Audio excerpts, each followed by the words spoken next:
Good day guys and welcome to another episode of Riding in Tandem. RIT, Riding in Tandem, RIT. With me, Jet, at sa episode na to, samahan nyo kami mag-test drive ng mga bago at upcoming releases ng VinFast sa test drive track. Ano, ready na ba kayo? Tara na! Mga katandem, to give you a brief background ng VinFast, ang VinFast ay owned by Vingroup na isang napakalaking conglomerate na nag-focus sa industry, sa healthcare, sa automotive at sa iba't iba pa. Bibisitahin natin ang VinFast Automotive Manufacturing Plant, ang Vin University, at ang kanilang hospital. At syempre, ang masasarap na pagkain. Ready na kayo? Let's go!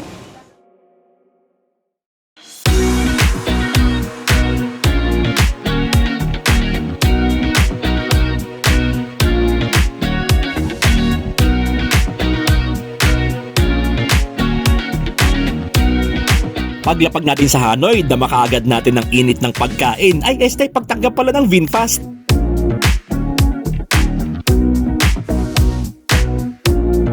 Bumisita nga rin pala tayo sa Vin University na pag-aari din ng Vingroup.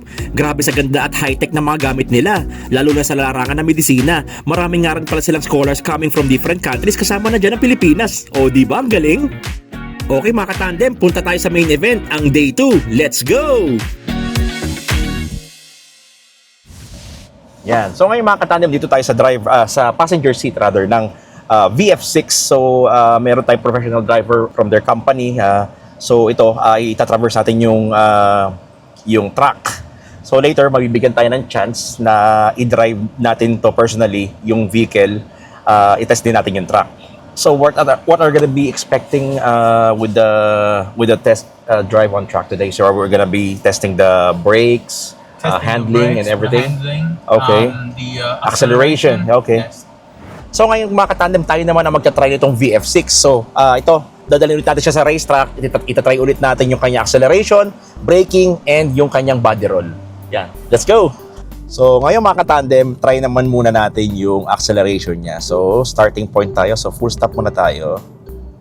Then we'll try yung kanyang acceleration from 0, 0. Okay. Ready? Ready. Go!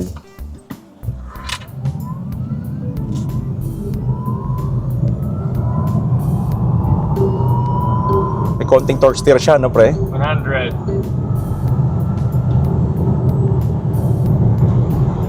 140. Try ko lang yung brake, ha? Sige, go. Wow, ayos. Ganda ng brake. Ganda ng brake niya, ganda. Diretso. Walang Hindi siya kumapaling, hindi siya fishtail eh. Yung ano lang napansin ko, no, yung sa acceleration niya from 0, medyo may konting, nag-veer lang ng konti yung, yung steering. Pero manageable naman. Konting-konti lang.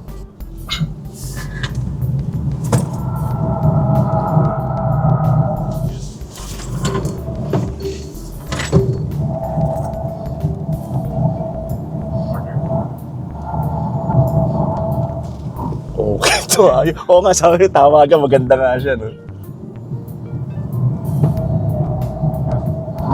Oh, yun. Papalag siya. Di, wawala kang traction eh. Front wheel to, di ba? So, yun, mga katandem, maganda yung ABS niya, yung body roll okay. So, at yun nga, pagka nandun ka sa alanganing moment at kailangan mo ng control, actually, na-try din namin kanina, yung full brake katapos i-control mo yung manibela, hindi nawawala ng traction. So yun nga lang, syempre hindi mo naman lagi gaganon. Iiwasan mo lang mga katandem yung pagka medyo nag-steer ka na talaga ng grabe, wag mo siyang i-accelerate kagad kasi lalaban yung yung gulong, mawawala ka ng traction. So yun. So ito ulit, balik na tayo dun sa ating base and mag-try naman tayo ng ibang model. Ang sarap mag-drive, no? Pero mas maganda kung protektado ka at ang sasakyan mo. Dito sa Ceramax Philippines, meron kaming nano-ceramic tint para protektado ka sa init. At meron naman kaming graphene coating at paint protection film para protektado naman ang sasakyan mo. Kontakin nyo na lang kami, ang details namin nandito sa baba. So mga katandem, itatry naman natin itong VinFast VF3. So itong VF3 nga pala is a massive hit at sa sobrang selling like hotcakes dito sa Vietnam, and umuugong at may ingay na rin ito sa atin sa Pilipinas. Same na test gagawin natin dito, acceleration, braking, and yung kanyang body roll, no? So I would say mga katandem, tong VF3 is a good daily commuter car kasi meron itong over 200 kilometer na range, no, at full charge. So if you're working within Metro Manila and kahit nga probinsya kaya mo magbalikan ng Bulacan kasi ample na ample yung kanyang range at 200 plus kilometers, no? And kagandahan sa kanya mga katandem, it looks like an SUV talaga, mukha siyang subcompact na boxy siya, subcompact na SUV, mataas din yung ground clearance niya at napakadali niya i-park. Sa size niya mga katandem, napakadali niya i-park, no? So ito, we're entering the test course and una nating itatry mga katandem yung kanyang acceleration, no? So mag-try din tayo from 0 to 100. So yan, puporma muna natin siya mga katandem, no? Okay. Ano, Edward, ready? Ready. Okay, let's go! Yan, floor natin siya mga katandem. So, we're hitting 50. Yan. Okay. 72. 80. And 100. Yon. Check na lang natin kung ilang seconds, di ko na bilang eh. Na-excite ako mga katandem, no? So ito naman, testing naman natin yung kanyang braking. So brake natin siya. Right now we're at 80. If full brake ko siya mga katandem, ha. Oh, diretso pa rin at napaka-smooth. Hindi kami sumubsob at hindi pumalo yung ulo namin ni Edward sa dashboard. So safe pa rin kami. Yun. Ganda ng braking niya mga katandem, no? Hindi siya nag-fishtail, diretso. And ramdam na ramdam mo yung power ng ABS niya, no? Try naman natin ngayon kanyang body roll. Pupush natin siya sa hindi naman limit, pero yung mga instances na bigla kang maiiwasan sa kalsada, bigla may tumawid, di ba? Yan, test natin siya mga katandem.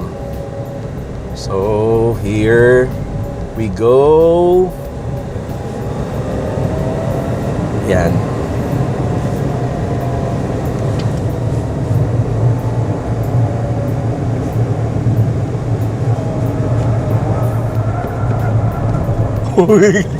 Yung drift, sarap eh.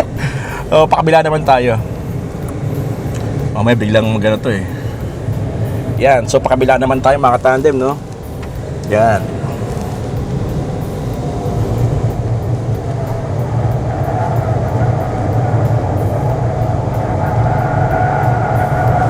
Wow! Di ba? Ang ganda ng handling. Matutuwa kayo rito. Ayan na!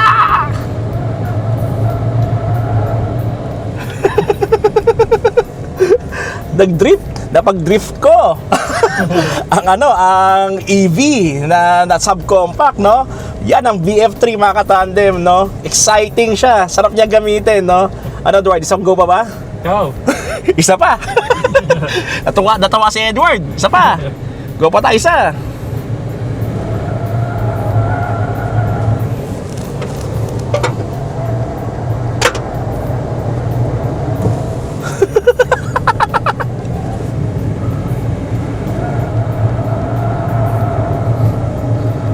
Okay, balik ka tayo. Baka masyado akong matawa, mga katandem. Hindi ko na ibalik to. Ang sarap. Tatry lang natin kung anong speed yung mararating natin from. Pero malayo na yung narating natin. I mean, late na tayo nakapag-start pala mga katandem, no? Try natin tong top speed niya. Pero parang ano lang siya, Dord. Pako siya sa una. So yan, pumako siya sa 104 kilometers per hour mga katandem. That is, naka-floor na kami. At yun, talagang hanggang doon lang talaga siya. May limiter siya mga katandem. Safe na safe mga katandem. Kasi ang alam mo naman sa Pilipinas, kahit sa expressway, ang pinaka speed limit lang naman talaga natin doon is 100 kilometers per hour. So yun, perfect siya as first car sa ating mga newbie buyers, and perfect siya sa mga daily commuters that works within the city or even kahit nga sa mga outskirts ng Metro Manila. Yun, so ito, perfect sa inyo to. So lastly, ang test naman natin ngayon is yung VinFast VF9. Ito nga pala ay family wagon na may 7-seater and luxury siya mga katandems. Kitang-kita nyo naman sa hubog pa lang ng dashboard, manibela, and interior, napaka-luxurious na tignan at napaka-luxurious ng feel. Tignan nyo.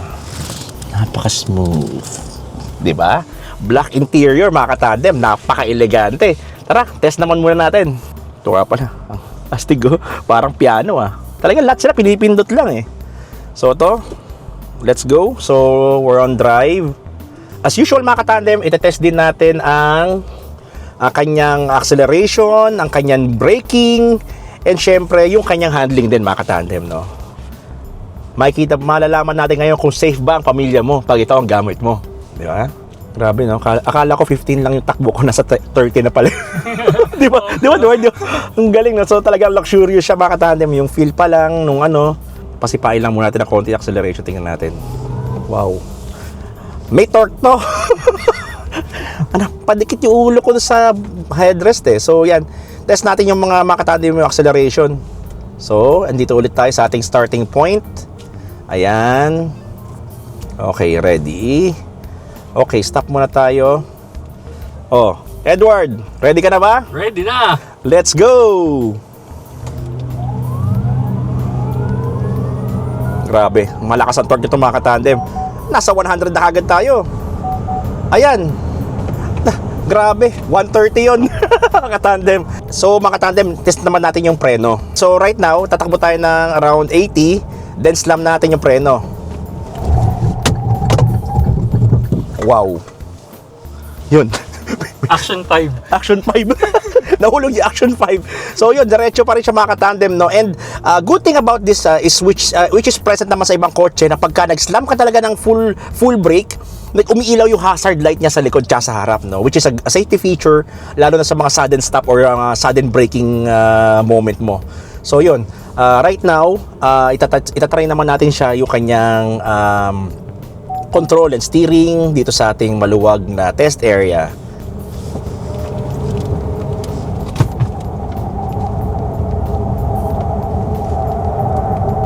Wow, grabe.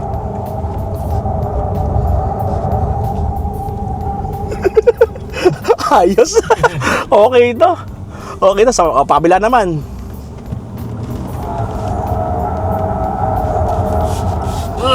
Oh, ramdam na ramdam mo yung G.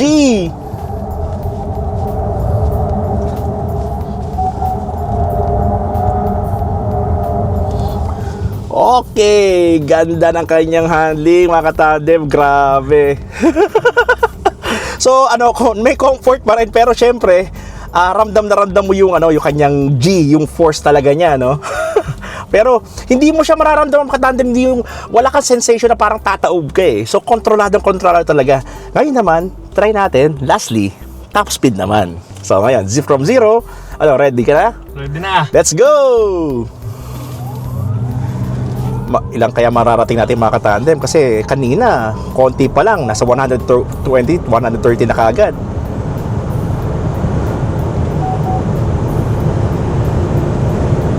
Grabe. 180! Grabe, for an electric vehicle mga katandem na family luxury pa, kahit tumakbo na 180. Pero syempre mga katandem, safety pa rin tayo pag nasa public road, within the speed limit pa rin. Nakita ko lang sa inyo ang capability ng sasakyan na to. So overall, masasabi ko so far sa mga tinry kong tatlong models ng VinFast, kasi ito yung aking first time na itinry itong mga vehicle na to. So from doon sa maliit na VF3, yung kanilang mid-size na crossover, and up to this luxurious na family van, masasabi ko lang, maganda sila, magandang handling, magandang hatak for an electric vehicle, napakalakas ng torque mga katandem, no? So I would say, if interested kayo sa mga sasakyan nila, I would say na i-visit nyo yung kanilang mga dealership and book for a test drive, di ba? Mga katandem, park muna natin to. After this, punta naman tayo sa kanilang production line or sa kanilang manufacturing facilities naman. Okay, let's go! So mga katandem, dito tayo sa factory ng VinFast. So right now, nandito tayo sa electric scooter line nila. So tinatry natin lahat ng mga e-bike and e-scooter nila. Natry ko na yung maliit kanina, yung pink. Sayang hindi nyo nakita, pero tatry naman natin ito ibang model nila, no? Yan, riding in tandem. Factory tour na to, factory tour. Let's go! Riding in tandem talaga. Yun. So sadly, wala kami nahablot na bag. So ito mga katandem, no? Test ride natin. Nakasakay si Edward sa akin sa likod. So yan, makita nyo kaliwat kanan yung assembly line nila, no? Maganda yung quality ng mga parts, ng mga plastic nila, lahat. Although hindi pa available mga katandem as of now, sa pagkakaalam ko yung VinFast na e-scooters. Hopefully soon, makikita natin sila sa Philippine market. And I think maganda ang price point nito kasi sa pagkakaalam ko, lalaban siya sa ibang Chinese brand na e-bike and e-scooters. And mga katandem, ito nga palang mga e-scooters na to, naka lithium iron phosphate na sila na battery, so no need to upgrade yung mga battery nila. So pang long range, yung pinakamaganda nilang e-scooter can reach up to 200 kilometers na range on a single full charge. Yan.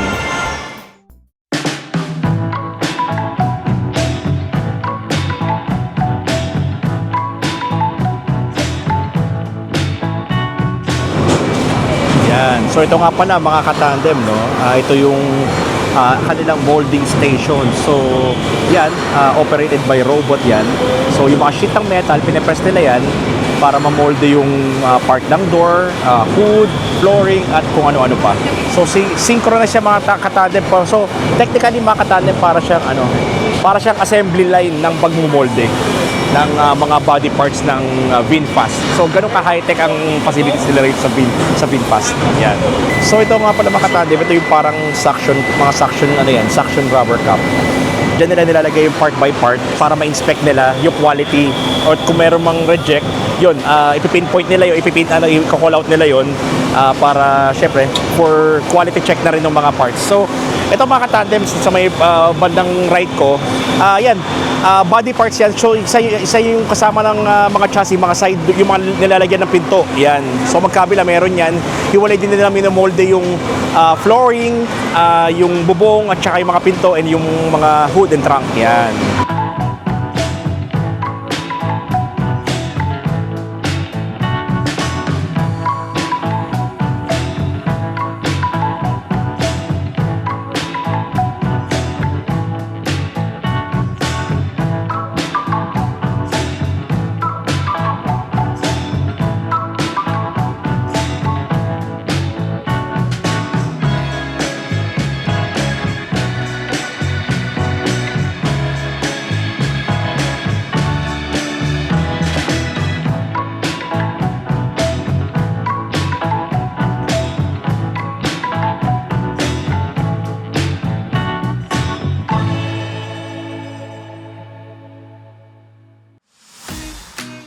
On our third day, bumisita din tayo sa state-of-the-art hospital ng VinMech. Nag-demo sila ng iba't ibang advanced technologies sa cardiology, oncology, orthopedics, sports medicine at marami pang iba. Namit nga rin pala natin si Sir Toti Zara na CEO ng VinFast Southeast Asia. Namasyal nga rin pala kami mga katandem sa Hanoi. Eto na!